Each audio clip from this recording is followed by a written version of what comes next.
সুপ্রিয় শিক্ষার্থীরা, আজকে পূর্ণ দশমিক থেকে অক্টাল সংখ্যার দ্বিতীয় লেকচার। তো আমরা গতদিন উদাহরণটি আমরা সুন্দরভাবে বোঝার চেষ্টা করেছিলাম, তোমরা নিশ্চয়ই বুঝে গেছো। আজকে আমি তোমাদেরকে এই 5টি অঙ্ক করে দেওয়ার চেষ্টা করব। তোমরা যারা বাসায় করতে পারো নাই তারা একটু দেখে নিবা। তো প্রথমে 28 দশমিককে আমরা অক্টাল করব। আমরা বোর্ডে চলে যাই। তো এখানে একটি 28 দশমিক সংখ্যাকে যদি আমি অক্টাল করি তাহলে আমাকে 8 দিয়ে ভাগ দিতে হবে 28কে।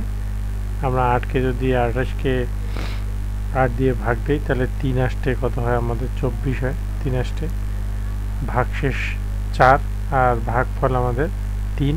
তাহলে আমরা ভাগফলটা এখানে লিখব এবং ভাগশেষটা আমরা সংরক্ষণ করব। আবার যদি আমি 8 দিয়ে 3কে ভাগ দিই তাহলে কখনোই ভাগ যায় না, এই জন্য এইখানে 0 হবে এবং আমরা এই 3টা এখানে লিখব। এই জিনিসটাতে আমাকে অনেকে জিজ্ঞেস করে, স্যার এখানে 0 কেন? আবার বলি, অনেকেই জিজ্ঞাসা করে যে স্যার এখানে কেন 0 দিলাম, এখানে কেন আমরা 3 দেব? এই 3টা এখানে আসবে, কেন আসবে আরেকবার বুঝাই দিই। যে আমরা যখন 3কে 8 দিয়ে ভাগ দিই তাহলে ভাগ কত, 8কে 8 যদি আমি 1 দিয়ে দিই 8কে 8, এটা হইলো না, বেশি হয়ে যায়। তখন আমাদের কি করতে হয়, যে 8কে 3 দিয়ে ভাগ দেয় না, সরি, আমরা 3 সংখ্যাটিকে 8 দিয়ে ভাগ দিতে পারবো না, এই জন্য আমাদের এখানে 0 বসবে এবং 0 8 0 0, তাহলে এইটা হচ্ছে 3। তাহলে এইটার নাম হচ্ছে ভাগশেষ, এটার নাম হচ্ছে ভাগশেষ, এটার নাম হচ্ছে ভাগফল। তাহলে এই যে ভাগফলটা আমরা এখানে লিখলাম আর ভাগশেষটা আমরা এইখানে লিখলাম, ঠিক আছে, সংরক্ষণ করলাম। তাহলে আনসার কি হবে, 3 4 অক্টাল। তো আশা করি জিনিসটি বুঝে গেছো। আমরা নেক্সট অঙ্কটির দিকে যাই। নেক্সট অঙ্ক কোনটা? নেক্সট অঙ্ক আমাদের 75 দশমিককে আমাদের অক্টাল করতে হবে।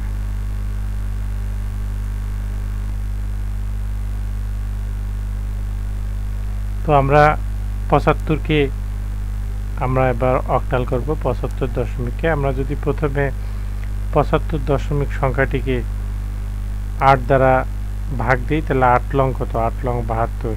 তাহলে আমাদের ভাগফল হচ্ছে 9 এবং ভাগশেষ হচ্ছে 3। তাহলে আমরা ভাগফলটা এখানে লিখলাম এবং ভাগশেষ আমরা 3 লিখে ফেললাম। তারপর আবার আমরা কি করলাম, 8কে যদি ভাগ দিই তাহলে এখানে দেখুন 8কে আমরা ভাগ দিই 8কে, এই যে 8, ভাগশেষ কত 1।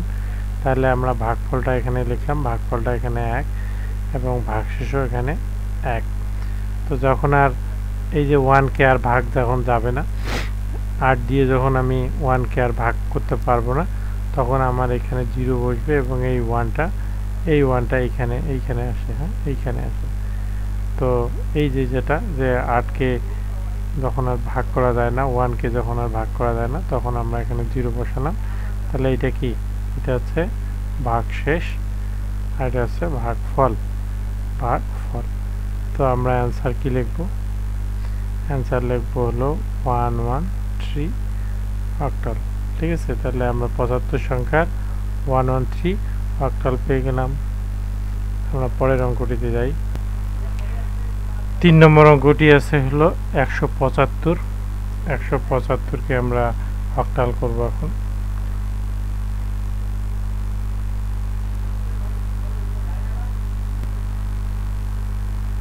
আমরা 75 দশমিককে অক্টাল যখন করব তখন আমরা ভাগ করে নিছি। 75কে যদি আমরা 8 দিয়ে ভাগ দিই, এই যে 175কে যদি 8 দিয়ে ভাগ দিই তাহলে 21, 8 হচ্ছে 168, এটা থেকে এটা যদি আমরা বাদ দিই তাহলে ভাগশেষ আমরা 7 পাই আর ভাগফল পাই 21। আমরা 21টা এখানে লিখব আর ভাগশেষ যেটা 7 এটা আমরা সংরক্ষণ করব। আবার 8 দিয়ে যদি বলি তাহলে 8 দুগুণী কত 16, 3/24 বেশি 8 দুগুণী 16, ভাগশেষ আমরা পেয়েছি 5, এই যে ভাগশেষ আমরা 5 পেয়েছি, 8 দুগুণী 16, ভাগ করাটা দেখে নিতে হবে। আমার 8কে আর 2 দ্বারা ভাগ দেয় না, এই জন্য এখানে আমাদের 0 বসবে এবং এই 2টা আমাদের এইখানে বসবে। তাহলে অ্যান্সার হচ্ছে 257 অক্টাল।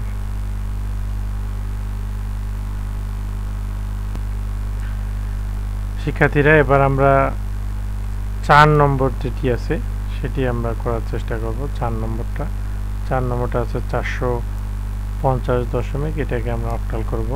তো আমরা বোর্ডে চলে যাই।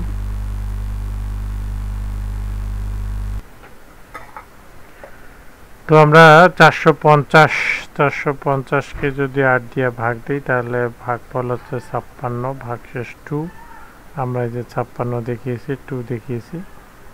আবার যদি আমরা 8 দিয়ে 27 56, ভাগশেষ 0 হচ্ছে, এখানে 27 56, ভাগশেষ 0 দেখিয়েছি। আর হচ্ছে 7, 8 দিয়ে 7কে ভাগ দেয় না, এই জন্য 0, আর এই যে 7টা আমরা এখানে লিখিয়েছি। তাহলে তাহলে অ্যান্সার কি হচ্ছে আমাদের? অ্যান্সার হচ্ছে 702 অক্টাল।